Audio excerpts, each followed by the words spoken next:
What's the deal, baby? You already know. Big Boss Hall, boss down, cake poked through the door. Hit the top of this box. It was good with y'all. Your boy on his way to the gym. I got to get a quick workout in, man, because I got to be back home at a certain time so I can go to work. So I'm kind of rushing to the gym. I only got 3 hours of sleep, but who cares? Shakur Stevenson versus Edwin de los Santos. It's fight week. Let's talk about it. I don't think I did a pre-fight breakdown, so I'm just going to do my final breakdown, and that's what it is. Shakur Stevenson, man. Shakur Stevenson, undefeated fighter. I think he's 20-0, 10 knockouts. Phenomenal masterclass boxer, bro. Like, Shakur is the master of distance. Very defensive-minded fighter. Can become offensive if he needs to. And you got Edwin de los Santos, big 135-pounder, power in both hands.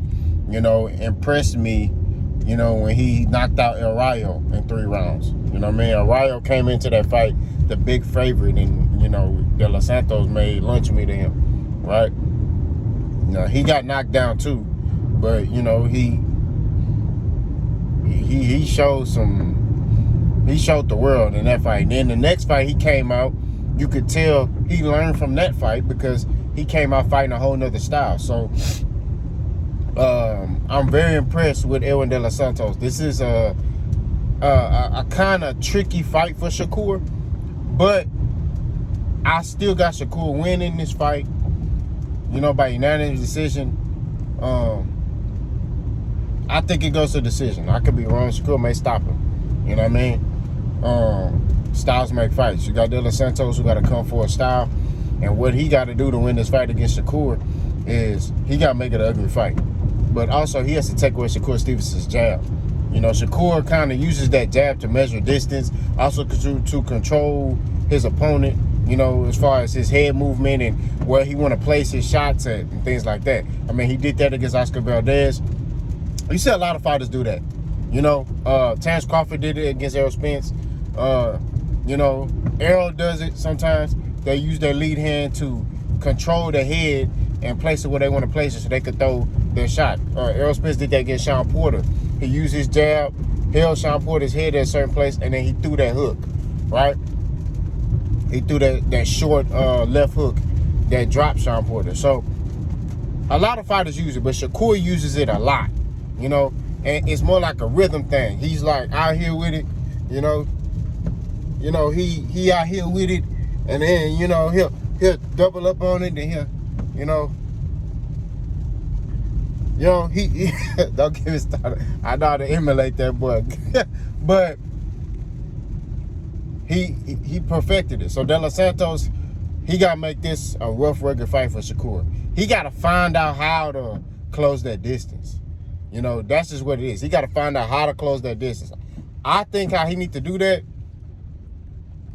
is, but due to him having power, he gonna have to take away that jab hand by any means necessary. Hit that boy in his bicep or his shoulder, and then close that distance. Close that distance. Keep Shakur Stevenson's back on the ropes. Shakur Stevenson, you notice when he keeps a lot of his fights in the center of the ring. You know what I mean? And if he do get his back on the ropes, he's not on the ropes too long. You feel me? He's not on the ropes too long. He don't panic. He just knows how to get back to the center of the ring, right? He know how to get back to that center of the ring. And what De Los Santos got to do is keep Shakur back on the ropes, keep his back, just keep him moving backwards. Now, Shakur can't fight off the back foot. Like I said, he's a masterclass southpaw boxer, right? But I feel like that's his key to success. Take away that jab hand and land those power shots on Shakur. We don't know if Shakur could take those type of shots. You know what I mean?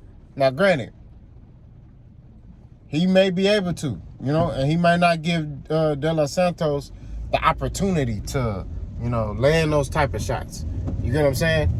He might be like, man, you ain't finna land them shots on me. You know what I'm saying? So I think, you know, it's a sight to see, but I think if De Los Santos can do that, he got to stop Shakur. If he's able to land bombs on Shakur consistently, he possibly can stop him. I mean, he shocked the world before. You know what I'm saying? He can't win this fight by decision. If this fight goes the distance, he's not gonna win this fight. He gotta stop Shakur. That's the goal for a rider. He has to. So I think, me personally, if I was his coach, I would tell him straight up, you gotta stop him. You gotta knock him out. You know, that's you know, so I think as he's able to take away Shakur Stevenson's jab and being able to close that distance, I see a stoppage from Edwin De Los Santos. Because he got to. That's his only option. If this fight goes 12 rounds, it's going to favor Shakur. Right? That's real talk. Because you giving Shakur, time to collect more data on you and make adjustments. Now, Shakur, what he got to do is, me personally, I don't feel like coming forward this fight is the answer. I feel like he needs to box off the back foot, and I think he needs to set traps and look to counter Edwin De Los Santos.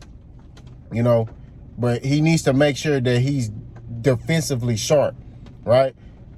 So, because sometimes De Los Santos lunges in without a jab. He doesn't have a consistent jab.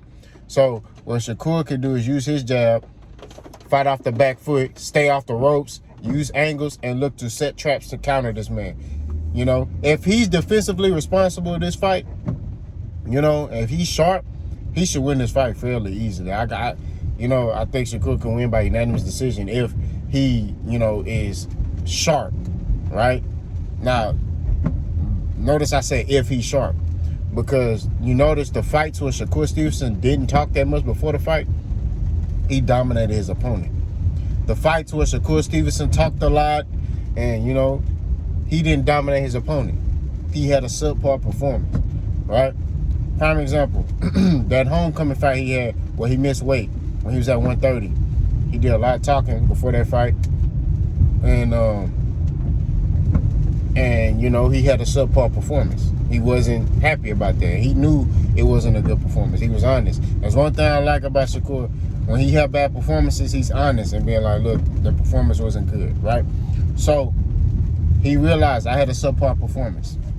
Okay, I need to get better. I need to, be mentally locked in. Okay. So then after that, the next fight I can cling to was it the next fight? It was a fight before that. It was a fight. I think he still was at 130 or 126 where he fought that Nigerian dude who he found out was a cop. And he was like, I'm definitely finna beat you up. Nah, you 12. I can't lose to 12. And then he had a subpar performance again. You get what I mean? So I think with that young man, when he just fight, it's I don't know what to do for him. When he just fight, he be mentally locked in, he dominate people. You get what I mean? He dominates people. Like, it's amazing. You know what I mean? But when he start doing all that talking and all that, he have average performances. So it just depends on which version of Shakur Stevenson is going to show up Thursday night. Now, granted, I still think Shakur will win regardless of whether he talking or not. But Edwin De Los Santos is a dangerous fighter, right? He is dangerous. You know what I mean? He's somebody you can't take lightly. And I'm not saying Shakur Stevenson is taking that man lightly. I'm just saying that, he got to get in there and dominate this dude. Because if he's able to dominate this guy, this puts a division on notice, right? Excuse me. It puts a division on notice. And also, it helps his stock going into free agency, right? So, which I think, me personally, he should sign with PBC. That's just me personally. I think he should sign with PBC. PBC got all the 135-pound fighters. So, why not? And I know Top Rank got a couple, but me personally, I think that he should go, to PBC. And, because he'll be able to be marketed correctly. This fight right here, nobody even know he was fighting. I just thought about, you know what I'm saying? Like, I just remember Shakur Stevenson fighting this week on a Thursday.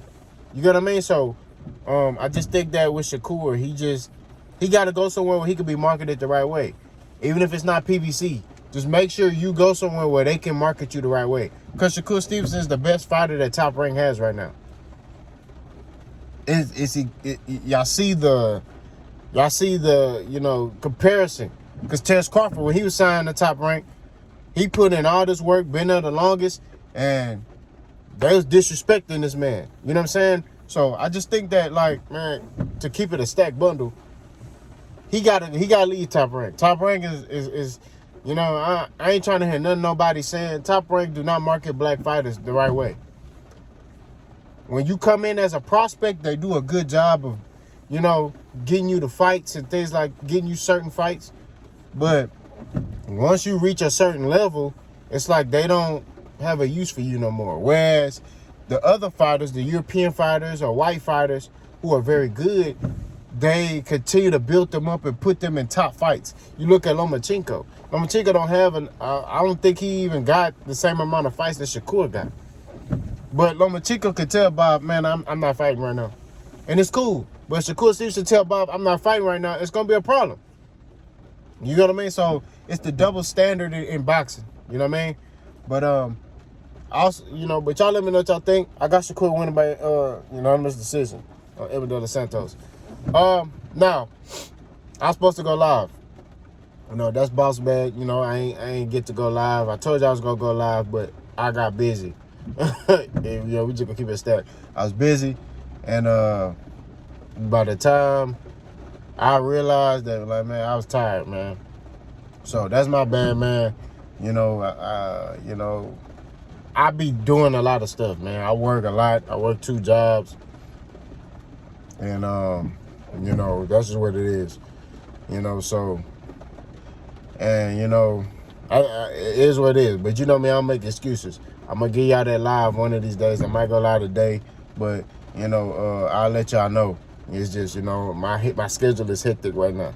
But at the end of the day, boss, love and respect y'all, man. Y'all keep supporting the channel, and I'm gonna keep supporting y'all, man. And I pray for everybody. Boss, go.